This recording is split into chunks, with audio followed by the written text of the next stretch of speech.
Hi everybody, this is the Baseball Head, the amazing, spectacular, terrific, the great one, the People's Champion. Yo, host and welcome back to the Baseball Head 2. Hope you like this video.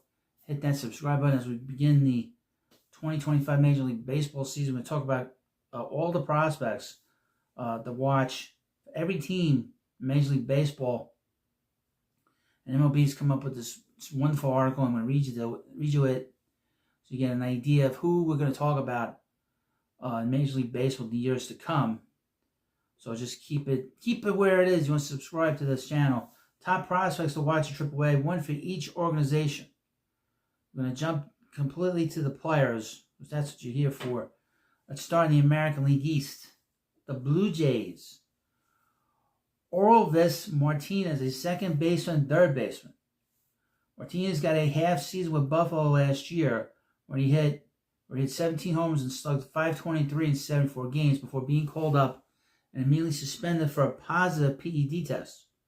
So we know his power already plays at the minors top level, and his exit velocities backed up those top line numbers. What we'll need closer monitoring is his work defensively. The 23-year-old saw more time at third than second in the spring, but got plenty of run at both. The Blue Jays have made it clear he needs to improve with the glove, work his way back into everyday plans in the big leagues. The next player up from the Baltimore Orioles, who have a boatload of position players still that are top prospects, and this is Kobe Mayo. Mayo plays third base and first base for the Orioles in the minors. You can flip a coin here with Mayo or number 13 overall prospect Samuel Basallo, and both were sent down from the big league camp on the same day. Both could very well match with Norfolk to try and force their way to the big leagues. Mayo spent a lot of time in AAA already, but the O's won't call him up unless they find a way to get him into the lineup every day. Okay. The Rays, they have Carson Williams, a shortstop. This won't technically be Williams Durham's debut. He played for 4 AAA games in 2023 as an emergency call-up, but it might as well be. 21-year-old shortstop is a major league-ready defender with his range, instincts, and plus arm strength, and his power-speed combo could make him a quick standout, but he'll need to prove he can keep strikeouts in check. After hovering around a 30% K rate for much of his career, if he's going to break through to the show in the first half. Next up from the Red Sox is Roman Anthony, who actually, I think he made the team, didn't he? Anthony, I may be wrong, he's an outfielder. Anthony may not need much more time in AAA after hitting 344. I just want to take a look at when this article was written. My information might be a little outdated, so he didn't make the team. Anthony may not need much more time in AAA after hitting 344 with 16 extra base hits in 35 games at age 20 last season. He also led the AA Eastern League in slugging, OPS, while hitting a combined .291 and with 18 homers and 21 steals. 2022 supplemental second rounder from a Florida high school has blossomed into baseball's best position player prospect, projected as a plus hitter with power to match profiles best in right field.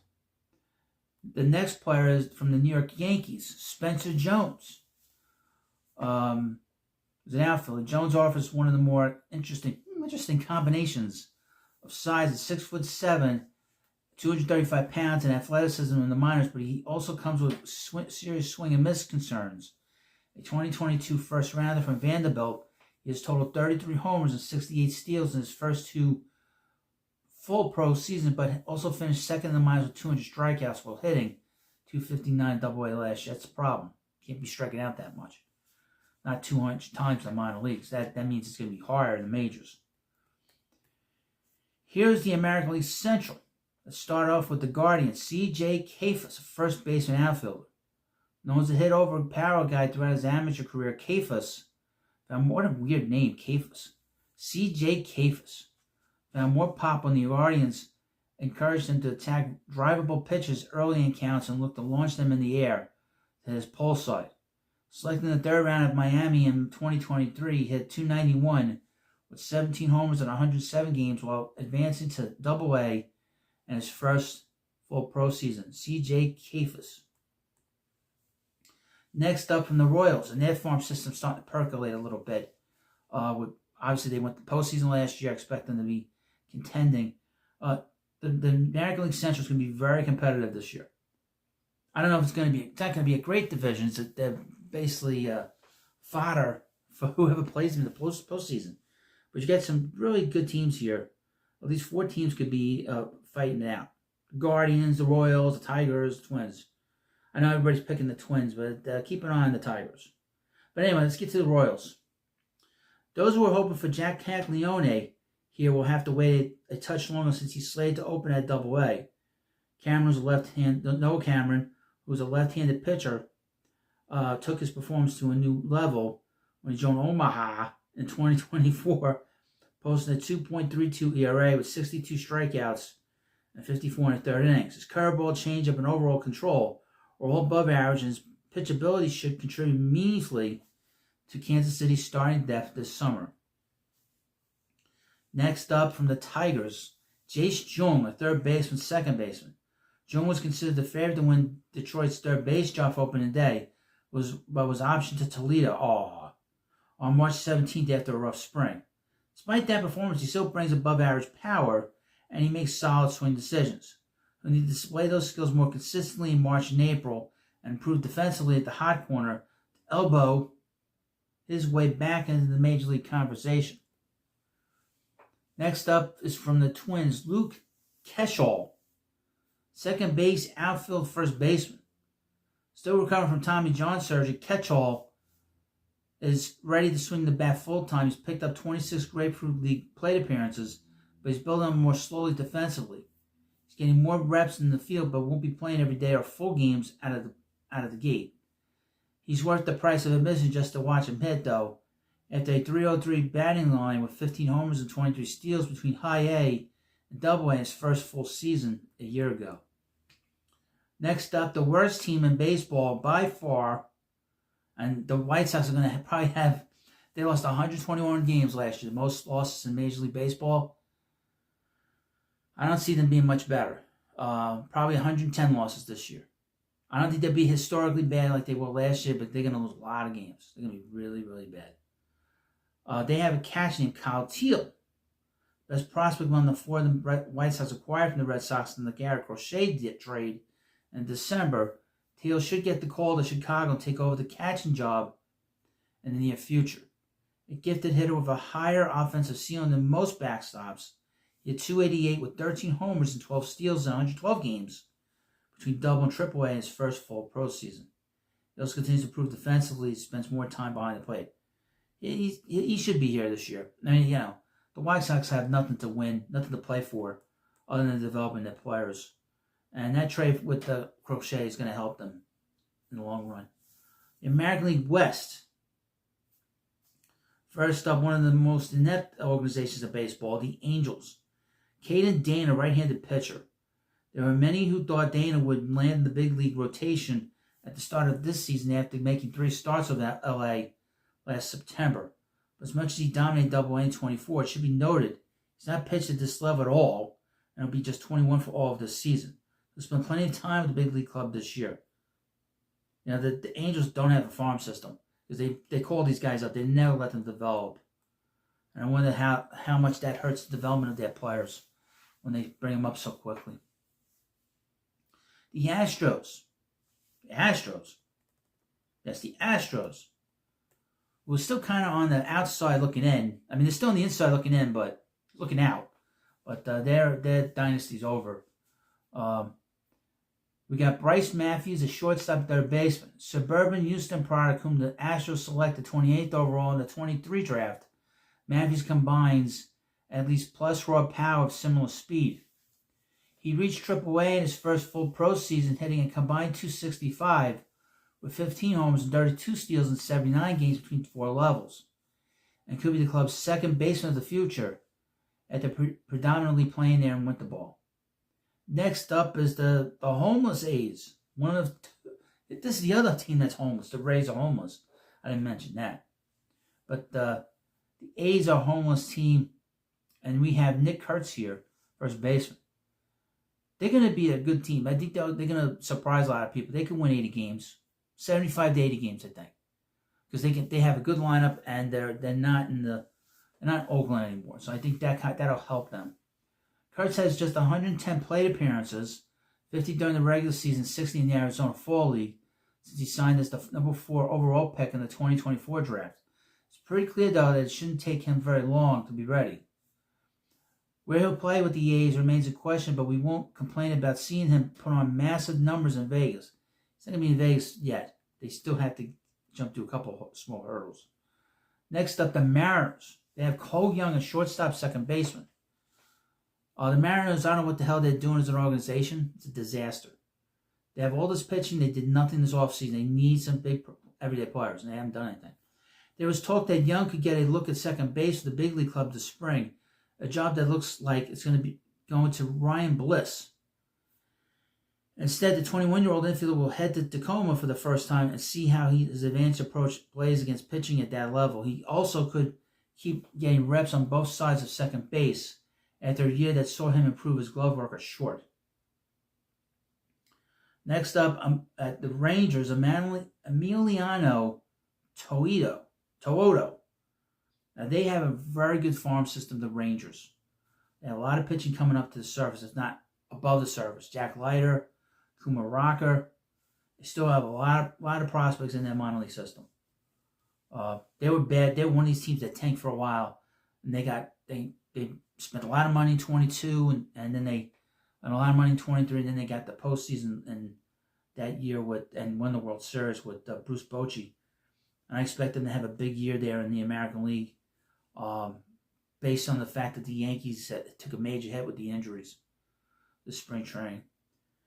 Signed for just $10,000 out of the Dominican in 2020, Toedo owns one of the hardest sinkers in the game. Plus, and misses more bats with a tight upper 80 slider, and also has a plus changeup with similarly velocity. Didn't sound right. Fade in depth. Posts a 1.98 ERA, a 30.7% strikeout rate at Double A in 2024. When he became the first pitcher to work 2 perfect innings in a futures game. Okay, here's the National League East. Starting up with the Atlanta Braves, Erston Waltrip, right-handed pitcher. It's been an unusual ride. We care about the Braves. F the Braves. Let's move on to the next team. You won't see this anywhere else, folks. You won't see this anywhere else. All the dual teams. F the Braves and their fans and the horse they rode in on. Wonder when they're going to be moving out of that town soon.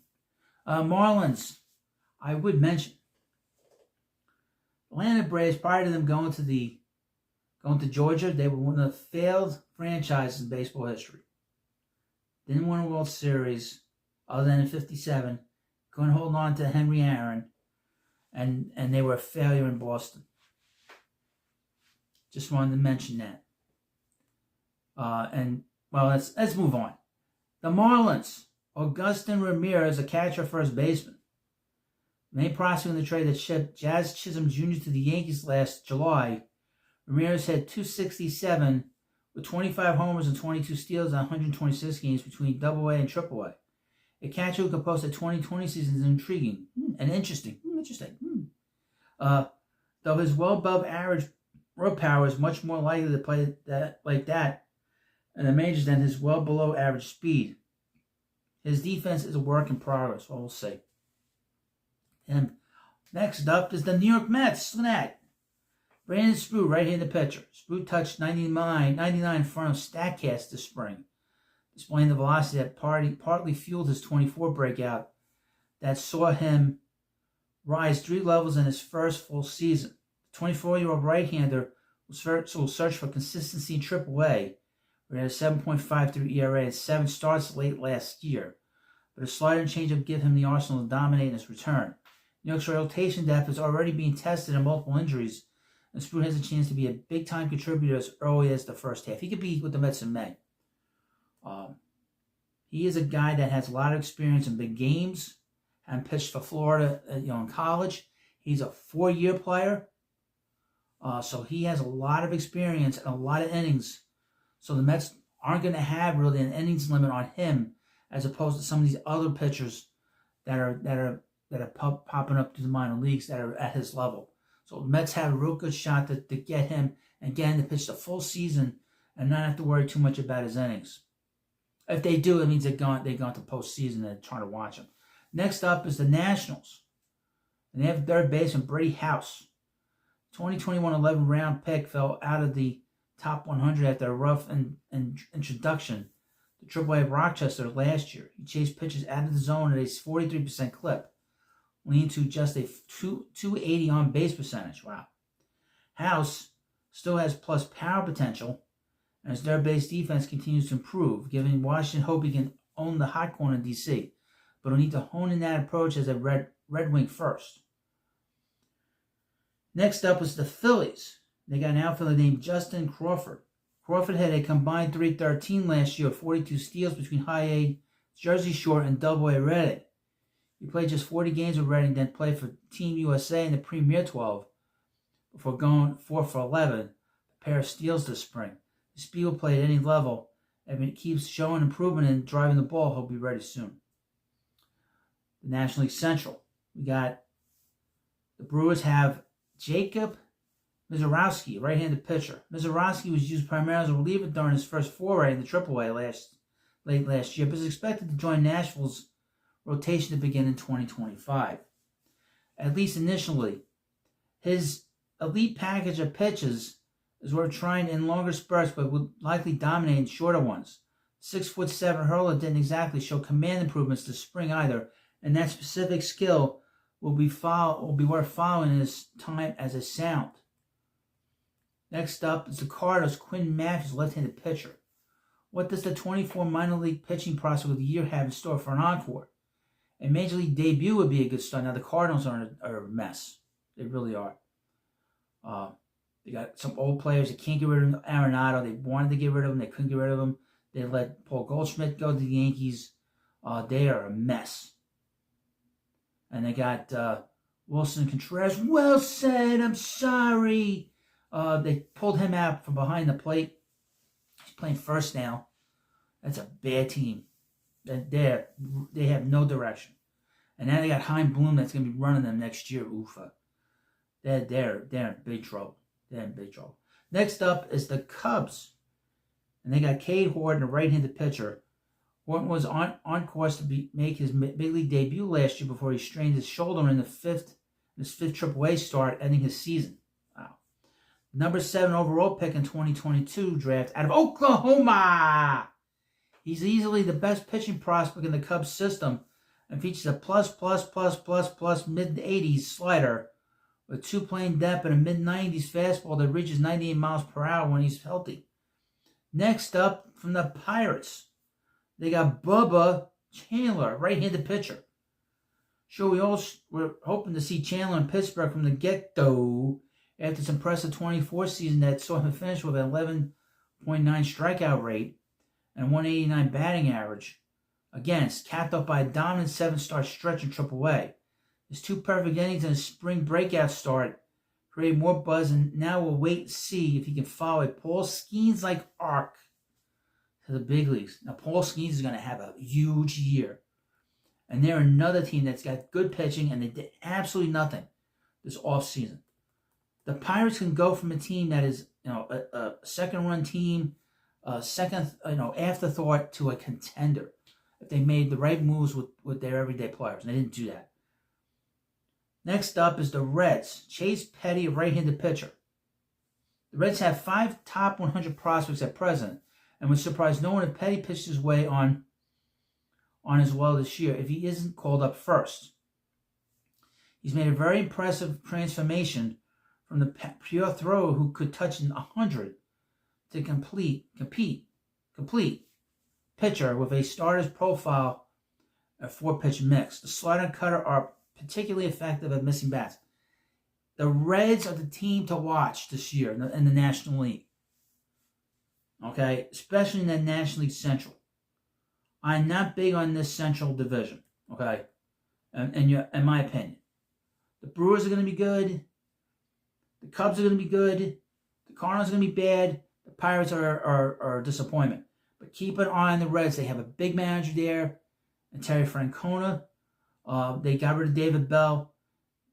They're going to play hard. They're going to play smart. They're going to be really good. So you want to keep an eye on them. They're going to win more games than what I guess what Vegas is saying. I think they'll win more games. I'm not a betting man, but that's a team you want to go the over on the number. I think it's 75, 76 over. They got a chance to win 80 games. And L.A. De La Cruz is going to have a big year. He's going to have an MVP type year, in my opinion, because he will play really well for Francona. He really will. That's a player to keep an eye on. If there's somebody that can win an MVP this year, outside Shohei Ohtani, it's Juan Soto in the National League. He's the guy. If he wins an MVP, that means they're going to be good. If they're good, he'll be the best player in the National League. Guy can do everything. Great defensively, got great power, he can run. Led the league in steals last year. He's going to lead the league in steals this year if he's healthy. The National League West, which is a loaded division with 3 big teams and a disaster. First up with the Diamondbacks, they got Jordan Lawler. Health will be a good place to start after Lawler played only 23 minor league games due to thumb and hamstring injuries last year. Geraldo Perdomo's contract extension complicates his path to playing time at short in Arizona, so expect Lawler to get looks around the dirt at AAA. Keep an eye on his StatCast tracked exit velocities as well to gauge his power input better than the homer total. The slugging percentage that can get inflated hitter-friendly Reno. Next up is the Dodgers, the tax Dodgers, the revenue tax Dodgers. Dalton Rush and a catcher outfield. Dodgers top pick in the 2022 draft out of Louisville, Rushing hit .271 between AA and AAA, while ranking second among minor league catchers with 26 homers. Though he's known he's not going to be playing behind the plate with Will Smith there. Though he's known more for his all-around offensive game, he's an underrated athlete and defender who's begun playing some left field as LA tries to figure out how to get his bat into the lineup. Now, he's a player that I would think the Dodgers, they might play him here or there catching, but he's not going to be playing catch. He's not going to catch every day. Next up are the Giants, which are kind of like in the middle. I failed to mention them. They're kind of in the middle. But Carson Whisenhunt, left-handed pitcher, I was mentioning about the Giants. They better start moving. They better start getting big players in there. They have fallen desperately far behind their rivals, the Dodgers. Okay. Whisenhunt features one of the best changes in baseball, showing the ability to alter the depth and shape of a 78 to 81 mile per hour thumper, which registered outstanding chase and swing and miss rates in AAA a year ago. He finished second in the Pacific Coast League with 135 strikeouts and 104 and 2/3 innings, also displaying a low 90s sinker and low 80s slider. Next up are the Padres. They're one of the other good teams in that division. Those two teams that don't win the division are going to be going crazy for that wild card. With the Mets, the Braves, of course the Phillies. Those are really the 5 teams for 3 spots. The Padres have got Tirso Ornelas, outfielder. Ornelas got up to a hot start in spring training, only to fade a bit as March wore on.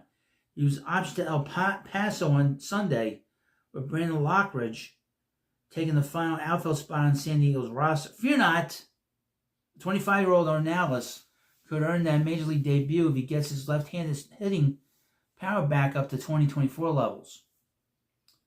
Okay. Finally, thank God, finally. This is the worst team in the National League. This is the Rockies. And we have their best prospect and the prospect to keep an eye on is Chase Dolander, a right-handed pitcher. After dominating 2 levels of the minor leagues in his first year of Pro Bowl in 24, and finishing with a combined 2.59 ERA, there were some evaluators who thought Dolander was the best pitching prospect in the game. He got a fairly long look in Cactus League action, where he kept missing bats, making enough of an impression where it would surprise no one to see him be the first arm up from Albuquerque when need arises. And he was considered the second best pitching prospect in the 2023 draft. And obviously that's the draft with Paul Skeens. He's a very good pitcher. He's going to be good. They got a good one there. But they're a disaster, you know. I mean, some of these teams are just a mess. I mean, the Rockies are a mess. The Marlins are a mess. The Padres have issues with their ownership. You know, the Rays and the A's are homeless. The Cardinals aren't the Cardinals anymore. And you know what about the Braves? F the Braves and their fans. And I didn't even mention, couldn't care less about them. So if you're coming here watching, seeing what I think about the Braves and this guy to watch out for, who cares? Anyway, thank you for watching this video. Of course, please subscribe to the Baseball Hut 2.